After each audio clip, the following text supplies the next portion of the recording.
Ragin Cajuns, winning streak up to 9. It's Locked On Sunbelt. You are Locked On Sunbelt, your daily podcast on the Sunbelt Conference, part of the Locked On Podcast Network, your team every day.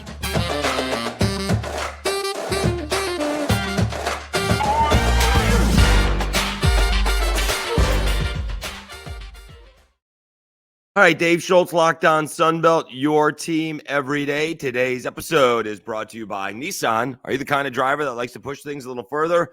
Ever wonder what adventure could be around the next corner? Take the Nissan Rogue, Nissan Pathfinder, or Nissan Armada and go find your next big adventure. Check them all out today at nissanusa.com. Remember when I say I don't get sick? Yeah, I'm now sick.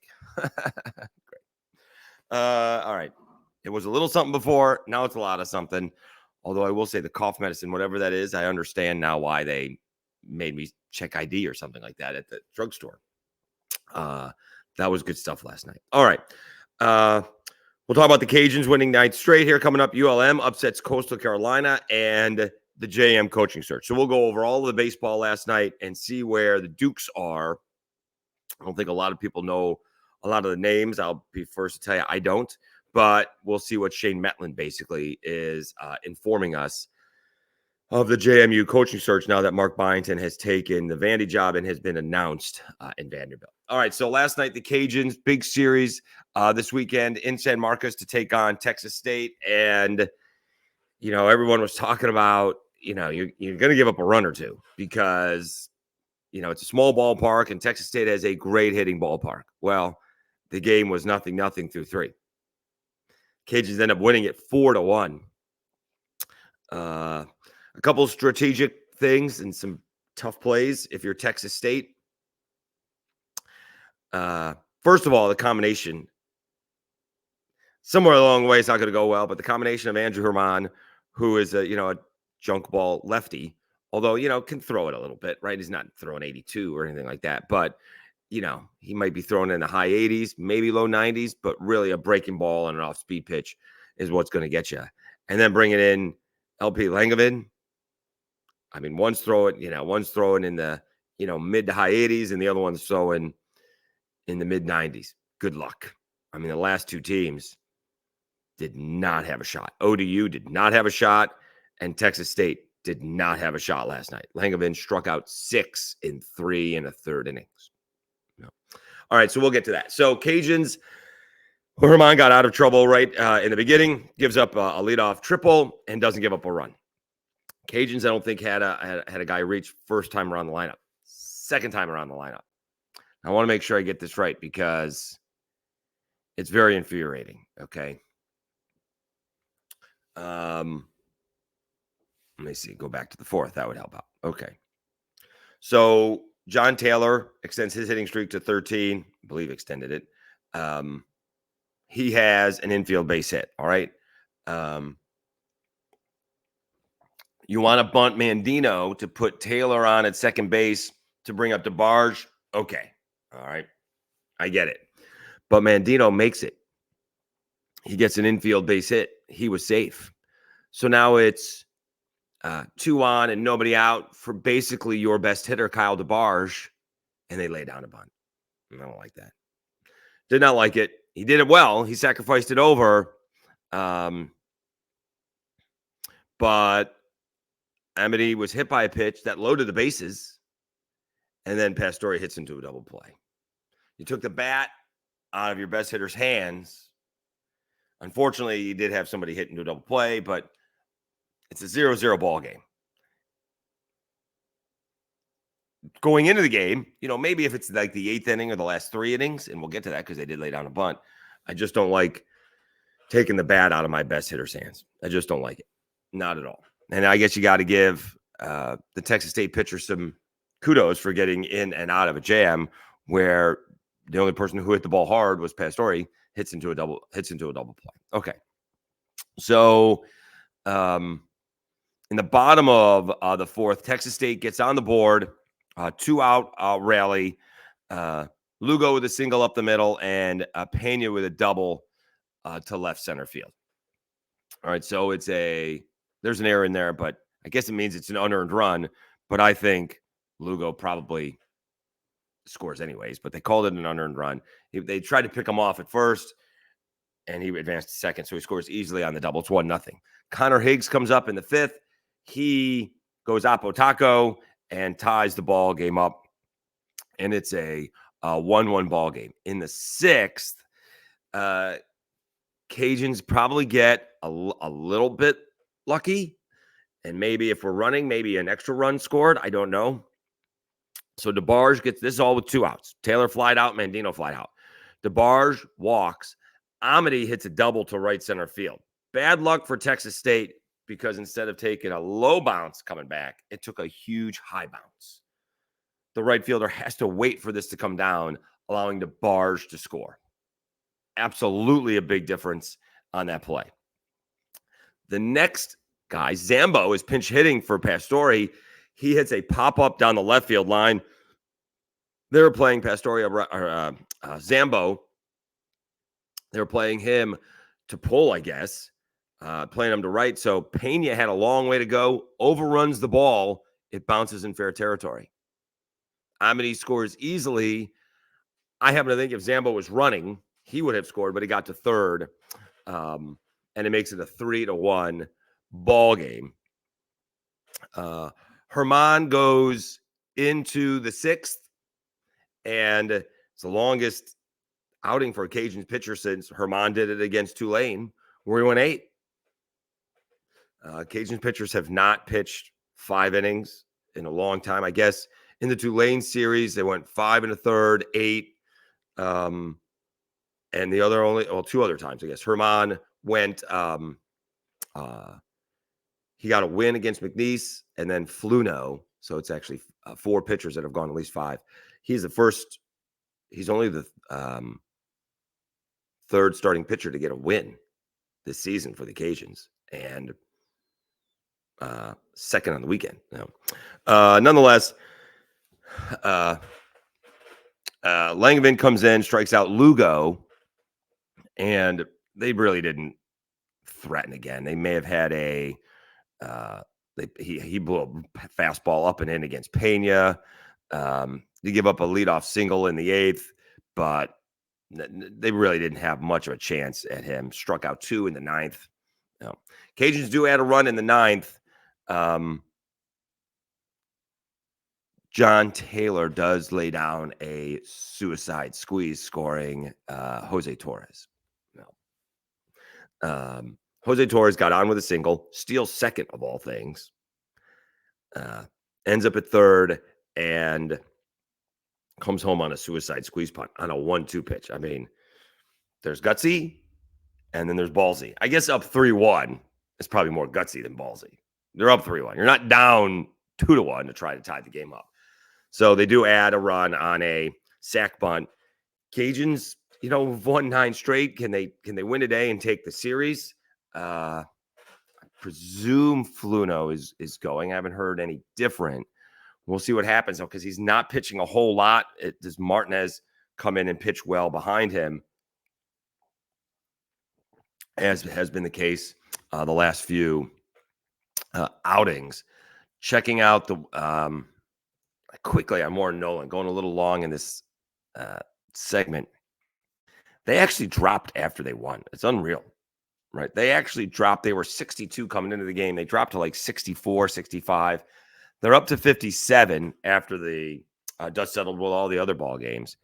And again, it's all math. By the way, it does update very quickly. If you go to warrennolan.com, I think I tweeted out the final score and put the box up there. And it's changed again. I woke up this morning at 5:30, checked it out. The Cajuns predicted results were 41-15. Now he's got them 42-14. Again, this is all math.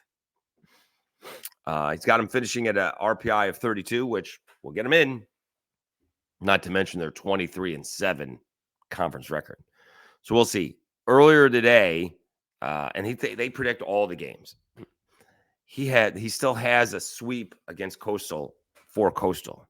That's kind of disappointing, but he does have the Cajuns winning streak coming to an end tomorrow, but then they rattle off another 1, 2, 3, 4, 5, 6, 7, 8, 9, 10, 11. So they already have 8 losses. He only gives them 6 more. That's predictive. I don't buy that, but it's fun to watch it because it does change on a somewhat regular basis based on what everybody else is doing. All right, so the Cajuns win it 4-1, run the winning streak to 9. We'll come back. Coastal took it on the chin, and we'll check out the rest of the Sun Belt when we come back. Let me tell you about Manscaped and Bettor Together.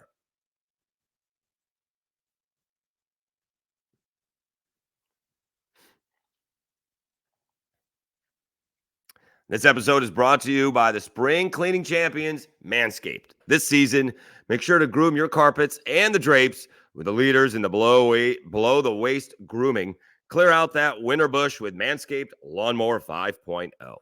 And watch your confidence bloom like the springtime flowers. Embrace the season, enjoying the 10 million men worldwide who trust Manscaped with our special offer. Go to manscaped.com and use code LOCKEDON for $20 off, or 20% off, Locked On for 20% off plus free shipping. Introducing the season champs, the Lawnmower 5.0 Ultra. Their 5th generation trimmer features 2 interchangeable next-gen skin-safe blade heads. A standard one for taking a little bit off the top and a new foil blade to go smooth wherever your heart desires. It also features dual LED spotlights to guide you through the darkest winter debris. Navigate with confidence in your delicate areas. Hate making a mess? Not to worry. This bad boy is waterproof. Shave in the shower or in the bath. I love this thing because it comes with a compact case. I take it with me wherever I go. Spring cleaning doesn't just apply to the nether regions. Get the full grooming experience with Manscaped's signature Beard Hedger Pro Kit and Handyman electric face shaver. Whether you're looking to craft your signature look or clean up the neckline, they're always the right tools for the job. Get 20% off and free shipping with the code LOCKEDON at manscaped.com. That's 20% off and free shipping with the code LOCKEDON at manscaped.com. Nothing like a little spring cleaning in your pants. And Nissan. Oh, no. Bettor Together. Excuse me. I told you I was sick. Is your bracket busted but want to stay in the game? Introducing Bettor Together, the first cooperative daily fantasy platform where teamwork triumphs talent and you can play with your friends and not against them. Pick more or less on real-time player stats, strategize with your partner to boost your odds, and climb the leaderboard together. So grab a friend and join the social DFS movement. Download Bettor Together now from the App Store and sign up using promo code LOCKEDON for a chance to win your share of over $1,000 in cash prizes. Play with me in a contest this weekend. Remember the code LOCKEDON because winning alone is fun, but it's better together.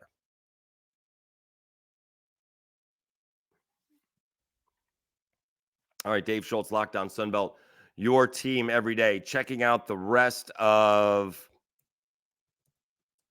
the Sunbelt action from Thursday. We may have had a little surprises.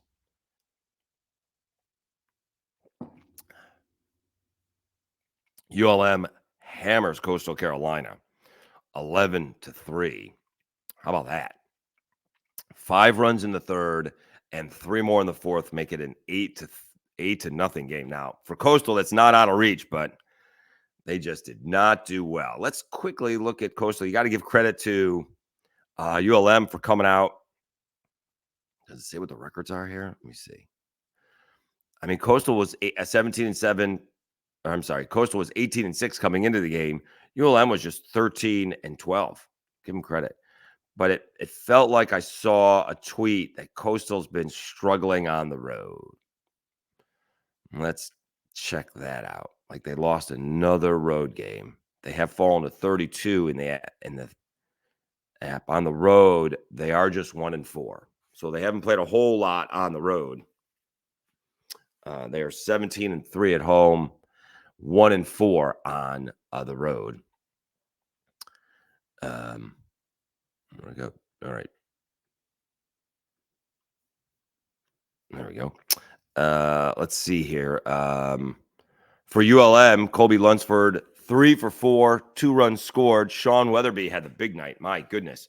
4 for 5, 5 runs batted in. Without a home run. That's impressive.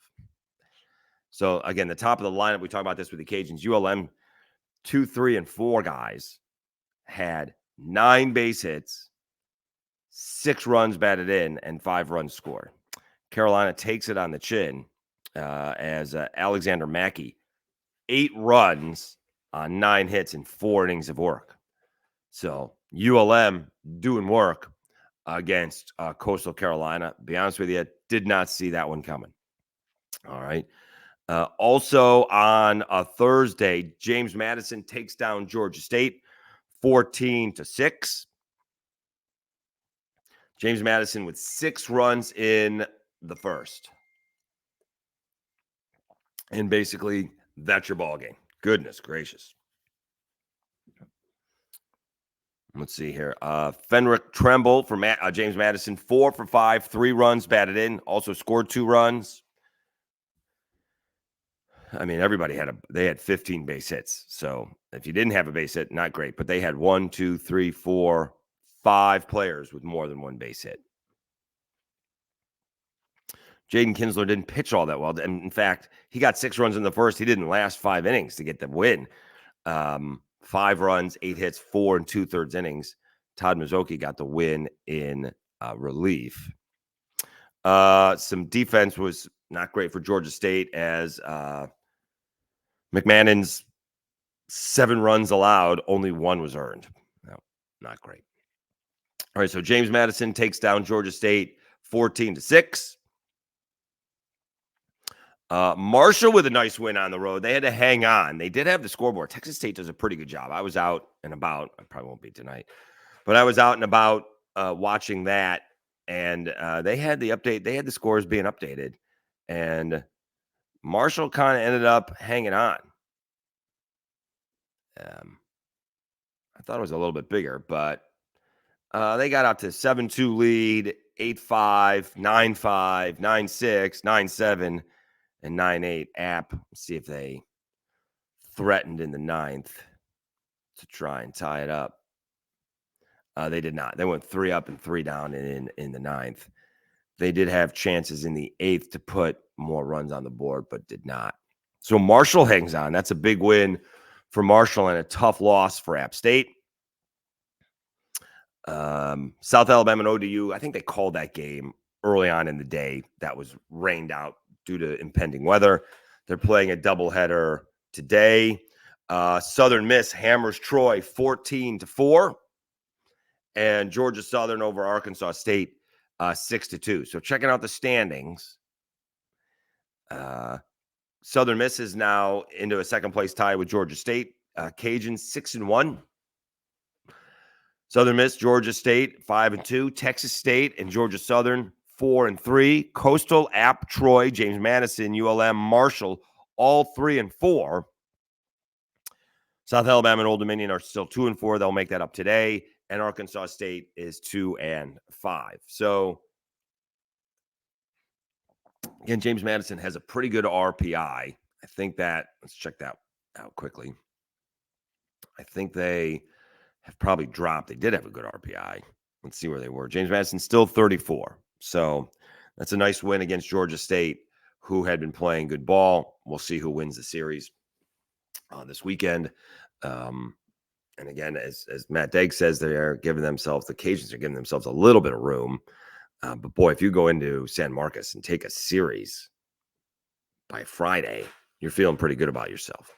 But still, certainly a long way to go when it comes to that. All right, let's take a timeout. When we come back, we'll check out the JMU coaching search and familiarize, I said that correctly, ourselves with the potential replacements for Mark Byington. It is Locked On Sunbelt, your team every day. Let me tell you about Nissan and Lafayette Travel.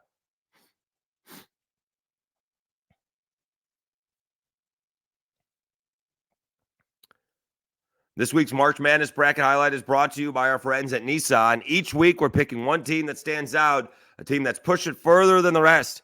Just like any of the all-new 2024 Nissan SUVs, these guys were able to take it to the next level. The NC State Wolfpack are obviously this week's Nissan Rogue. The team absolutely surprised us all with a powerful performance in their first two games in the tournament.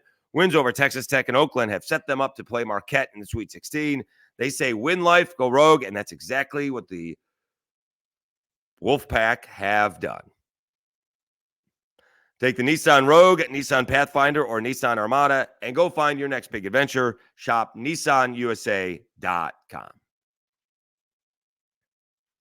And Lafayette Travel. Escape to Lafayette, Louisiana, the happiest city in America, where every visit is uniquely seasoned with unforgettable experiences. Savor world-class cuisine, including mouth-watering boudin, savory gumbo, and piping hot crawfish, seasoned to perfection. Experience lively festivals that celebrate Lafayette's one-of-a-kind heritage. Explore magnificent trails that lead you through a rich cultural history and breathtaking natural beauty. Discover the untouched purity of our cypress and Tupelo swamps, where you can pedal past nesting birds and sunbathing alligators. Immerse yourself in the vibrant rhythms of Cajun and Zydeco music that can be heard any night of the week. Whether your passion is for their rich cultural history or bustling culinary scene or the distinctive blend of Cajun and Zydeco music, the happiest city in America has something for everyone. Start planning your adventure at LafayetteTravel.com/seasoned.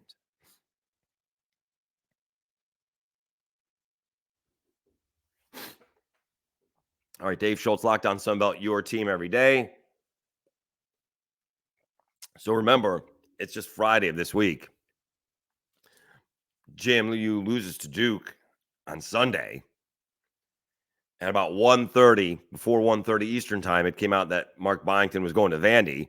Shane Metlin, the Daily News Record, was just getting back to Virginia. So this is all happening fast. Apparently he drove. So this is all happening fast. So he wrote about the potential replacements. Let's see here. He says, among them, Morehead State's Preston Spradlin, Eastern Kentucky's A.W. Hamilton, and Nova Southeastern head coach Jim Crutchfield. Youngstown State's coach Jared Calhoun was originally listed, but apparently late Wednesday, he was no longer in the mix. All right, so Spradlin, and I'm reading just what Shane wrote. Spradlin, graduate assistant Kentucky, has coached Morehead State since 2016. Guided it to 2 NCAA appearances.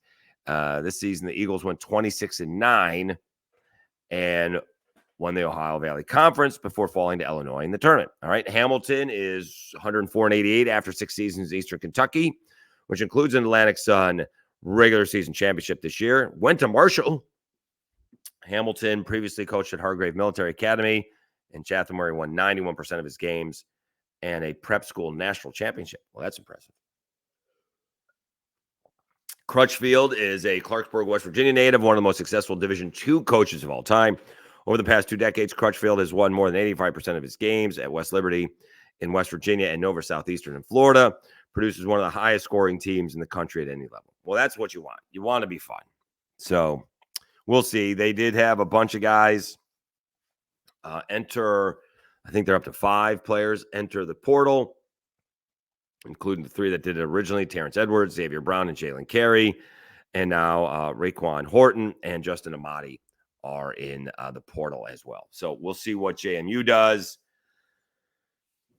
Some of these things, like FAU, should have been known, right? Like FAU should have been working on this for about a year, basically, right? That Dustin May was going to go.